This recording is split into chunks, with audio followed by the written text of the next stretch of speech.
Hello, folks. My name is Charlie Wright. I'm going out with my new movie camera. Want to come along? The fellow who sold it to me said, just follow the instructions and you can't go wrong, Mr. Wright. There's the house of my neighbor, Joe and Mabel Titlehocker. It's a nice, typical suburban home with a baby, dog, cat, and mortgage. There's Joe Titlehocker arriving home with a package. I wonder what's in it. I know it's not his anniversary. I've never seen Joe so excited. All right, so he ain't me. Why, it's a camera like mine. I knew he'd get one as soon as he saw the one I had, the copycat. Yep, the instruction sheet is just like mine. It tells you exactly how to use your camera. I'm telling you, Joe, you better read it. Don't be a schmo, Joe.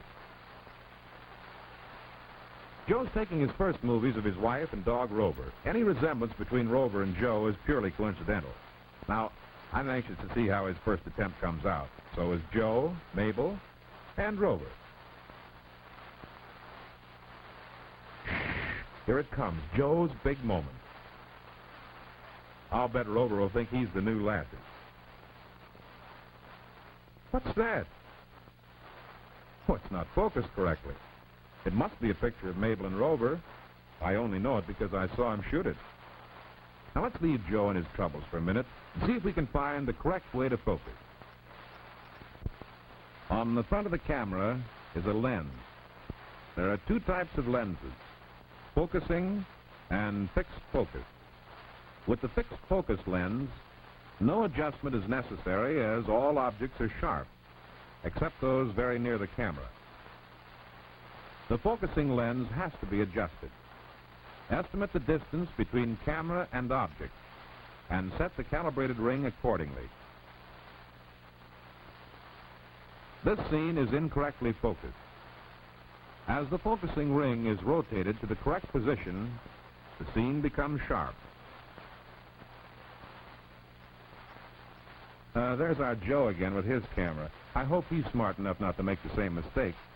Mrs. Titlehocker sure looks like she's been busy. And so does the baby. Let's go back to Joe's living room and see how things look on the projection screen.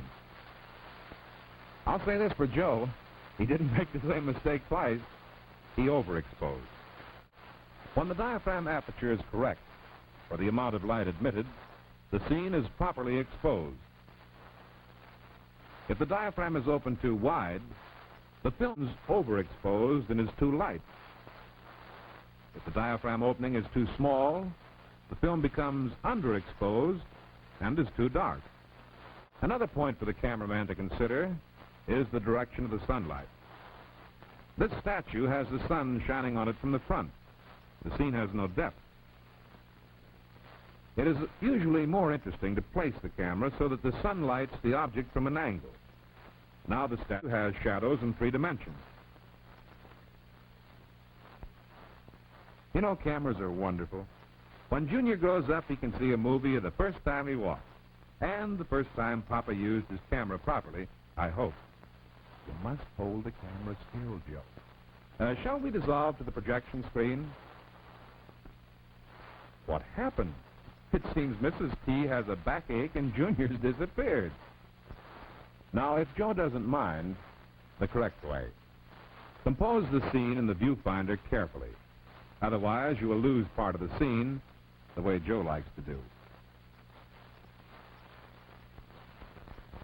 With the viewfinder, you select good angles. A common fault is to shoot from a straight-on position without considering perspective. The automobile and table appear uninteresting when photographed this way. The most pleasing way of seeing an object is from an angle.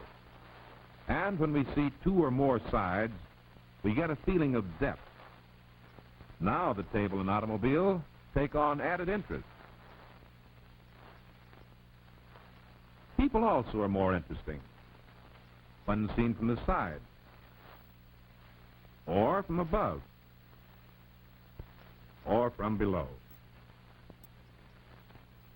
Well, there's just no stopping our hero. Now he's using a tripod. Ouch!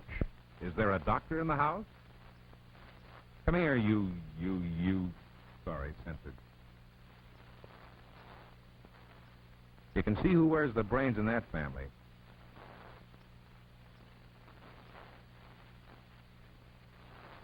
Anyone should know better than to set up a tripod on a slippery surface. Anyone but Joe, I guess. Stop. You wouldn't kick a cameraman when he's down, would you? The correct way to set up a tripod is to adjust the legs to the proper height and place it on a non-slippery surface. You can see, obviously, that isn't Joe. The camera is screwed onto the tripod. The tripod then levels. The tripod should be set at the right tension. One hand grips the handle of the tripod, while the other firmly grips the base of the camera. This enables the camera to be rotated slowly and smoothly. This is called panning. If the panning is carried out correctly, the results appear like this. But if the pan is too fast, as in this scene, or too jerky, as in this scene, the results will be useless. But if the pan is smooth, impressive effects can be obtained, including tilting the camera slowly upward.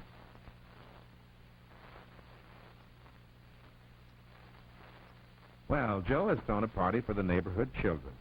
While the kids are having a good time, he's getting some excellent shots. I wonder how excellent. Let's see how it looks on the screen. There's a shot of Ann and Tony, and a shot of the Dugan sisters, and there's a shot of... Sorry, I can't keep up with it. Here's the scenes run at correct length. It's so simple, even a child could do it.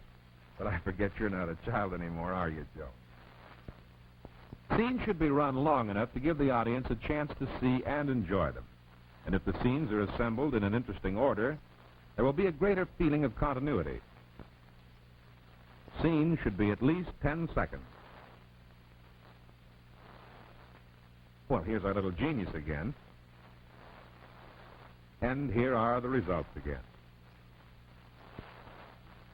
Hey, Joe, you should not have set the speed indicator at 8 frames a second. You must set the speed indicator at 16 frames a second, which is normal for natural action. What a lovely scene. The kids have gone. Joe and his missus are relaxing.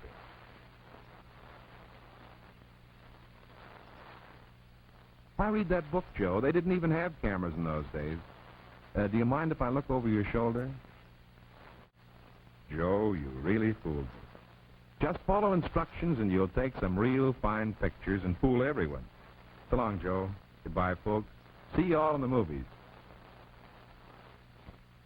Hey, look, I'm back. You surprised? Did you miss me? Well, before I say goodbye, let's summarize what we've learned. Remember, always focus the lens to the correct distance. Set the diaphragm for the right exposure. Compose the scene carefully in the viewfinder. Pan slowly and smoothly.